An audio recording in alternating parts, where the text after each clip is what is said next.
9 декабрь күні иденде менә шушындай көрініш болды.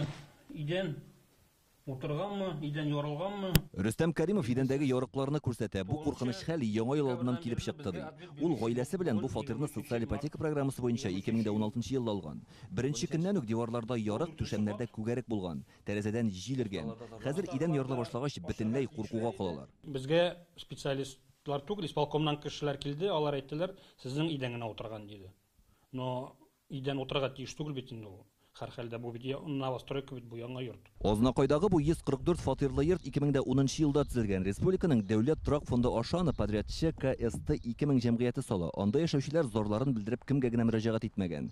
2022 елда Россия тикшерү комитетының суд экспертиза үзәге йортны авария хәлендә дип таныган. Тик узган ел Татарстан арбитраж суды торак фондының дәгъвасын өлешчә генә кабул итә һәм төзүче оешмага җитешсезлекләрне бетерергә дигән карар чыгара.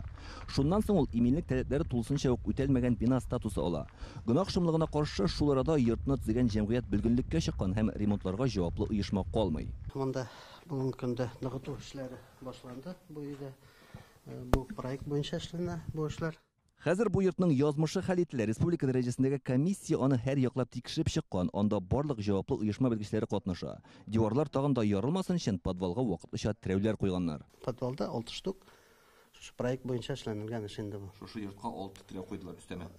Бу проект буенча шундай проектны решение бирделәр. Подвал өлешендә менә шундай ныгыту эшләре эшләнеп бетте. Квартираларга пока күчмәдек, чөнки кешеләрне расселять итмичә квартираларга пока кирмәйбез. 6 катлы күп фатирлы әлеге йортта тикшерү эшләре башкарылганнан соң аны яхшылап ныгытырга кирәк дип тапсалар, биредәге халыкны вакытлыча күчереп торырга кирәк булачак. Безгә район хакимиятендә әйтүләренчә, халыкка яшәп тору өчен әгәр дә кирәк булган очракта тиешле объектларны билгеләп, хәстәрен күреп тә куйганнар инде.